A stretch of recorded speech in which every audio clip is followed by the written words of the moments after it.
Joining me now is my colleague and pal, Lawrence O'Donnell, host of The Last Word. I don't even know where to begin.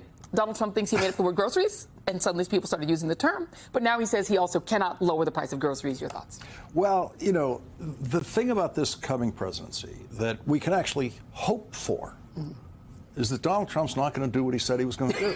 Like, if you take the list of things he said he was going to do, most sane people would want him to fail at most of those things. And then the other things, we'd all love him to stop inflation. Just stop it. Yeah. That's impossible. It's never happened. It won't happen. And so that he knows that that's not going to happen. He has no policy.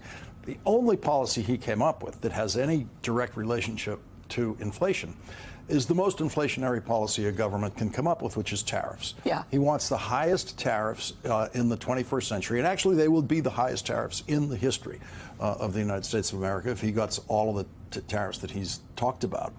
And those are direct price increases. It's like the gasoline tax. You know, when the last time we increased the gasoline tax in this country was 1993, and we increased the gasoline tax federal gasoline tax by 4.3 cents. Now, what do you think happened to the price of gasoline at the pump the next day in America? It went up a nickel everywhere. Then, because it's a commodity and the price fluctuates, you looked at it 2 months later and it was actually down 14 cents from where. But that's real. That 4.3 cents is in there in the federal part of the tax, and it costs you. A tariff is exactly the same thing. It's a tax applied not at the moment where you buy the TV at Best Buy. Yeah. Best Buy has already paid the tax called a tariff at the port where that Samsung TV arrived in the port of Los Angeles. Best Buy paid, in Trump's case, the $100 TV. Donald Trump wants to make that TV cost $160. He wants a 60% tariff on that TV. So at the port in L.A., Best Buy will pay $160 for the TV, 100 for the TV plus 60. Then it'll bring it into the store. And Donald Trump wants you to believe they'll bring it into the store after paying $160 for it and sell it for $100.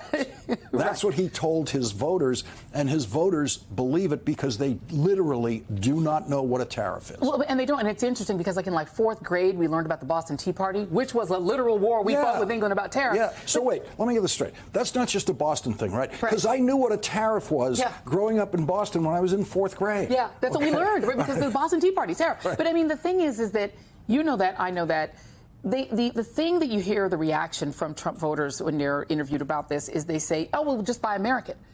You can't just suddenly create a as TV. An American TV. Right. Good luck. Go out right now and go buy an American TV. Zenith we don't make them. Yeah. We don't make them anymore. Yeah. So, by the way, there's no such thing as an American cup of coffee. Okay, there's a little bit of coffee grown in Hawaii, a tiny bit. It's the most expensive coffee in the world. Yeah. Every other cup of coffee you've ever had in your life came from a foreign country. Colombia, Jamaica, Nigeria, African continent. Okay, so here, the other piece is, okay, what Donald Trump is saying in the Time magazine interview that he wants to focus on, because he says, you know, I really can't lower the price of things, surprise to my voters. He says he wants to do something like, let's say, get rid of education. He says, what do you plan to do? This is Time magazine.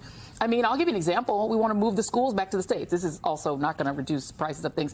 What does moving back to the states mean? Doesn't that mean closing the education department, a virtual closure of Department of Education in Washington? Virtual closure? Well, you're going to need some people, Trump says, to just make sure they're teaching English in the schools. Okay, you know, English and mathematics, let's say. But we want to move education back to the states. If you look at the states, if you look at some of the individual countries, Norway is very strong. He loves Norway. I think Iowa and Indiana, a lot of these states are strong. And then he goes on about Norway and stuff like that. Education's already in the states. It's actually, of course, it's even more local than that, right? It's like California doesn't pay for the Los Angeles school district. Right. Los Angeles does. New York City pays for its own schools.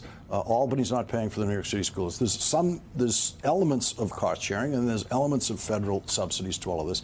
But the federal piece of public education in America is 7%. If you zero it out, that you're going to be taking 7 pennies away out of the dollar.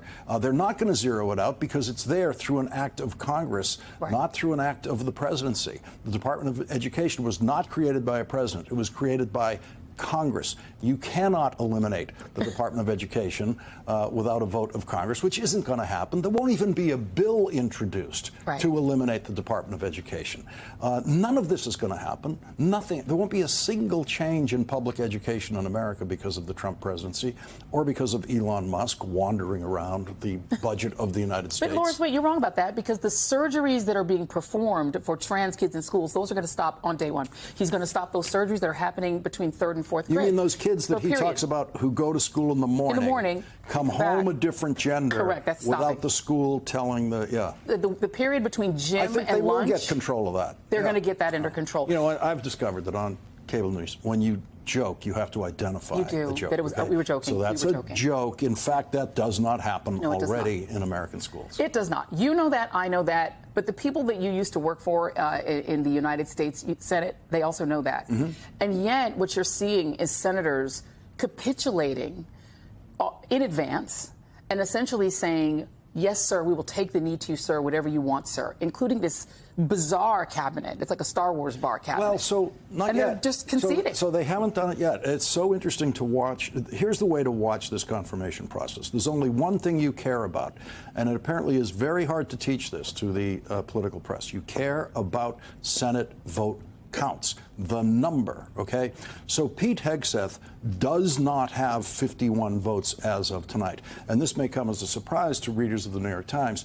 He also does not have Joni Ernst's vote, even though the New York Times did a massive story today about how Donald Trump has resuscitated the Pete Hegseth nomination, and they didn't identify a single senator who has become a yes vote to create a majority vote. And when you get down to the final sentence of the article, you discover, oh, wait, they put it in very blurred language.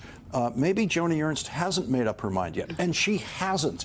And so when a senator comes out and says, as she did, I support the process, she supports the confirmation process, the New York Times treats that as a change of position for Joni Ernst. Here's how you change your position. You say, yes, I'm voting yes. Watch Lindsey Graham. He brings every one of them into his office and dances with them and says how he's going to vote. That's a yes. Okay, Lindsey Graham's what a yes looks like. Mitch McConnell has not said yes. Susan Collins has not said yes. They're not even close to 50 yeses. But here's the thing. I think the reason that I personally believe they're going to put them all through is you talked about Mitch McConnell. Here's the level of courage, of Mitch McConnell, somebody who could not bring himself to vote to impeach someone that he himself believes was guilty because he keeps giving interviews that let you know what he thinks of him. This is what he said to the Financial Times, literally within the last few days. We're in a very, very dangerous world right now.